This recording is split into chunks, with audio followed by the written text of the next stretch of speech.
Imam Aliu, paqja qoftë mbi të, ka thënë: ruhu nga të folurit për gjëra që nuk e njeh rrugën e tyre dhe as nuk e di të vërtetën e tyre, sepse fjala jote tregon mendjen tënde dhe shprehja jote dëshmon për njohurinë tënde.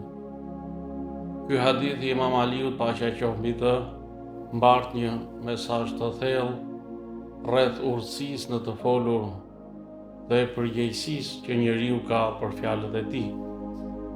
Mënyra se si flasim, për çfarë flasim dhe sa mendojmë para se të flasim, është pasqyra e brendshme e intelektit tonë.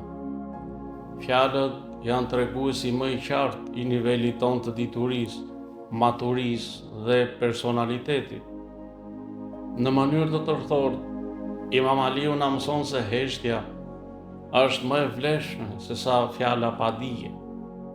Në Islam, fjala nuk është thjesht tingull, ajo ka vlerë morale, sepse fjala mund të ndërtojë ose të shkatërrojë, të udhëzojë ose të mashtrojë. Prandaj, çdo fjalë duhet të dalë pas mendimit, diturisë dhe qëllimit të pak. Hadithi i Imam Aliut na mëson të jemi të kujdesshëm, të matur dhe të ndershëm në të folur, të mos flasim pa dije, sepse fjalët janë pasqyra e mendjes dhe e shpirtit tonë.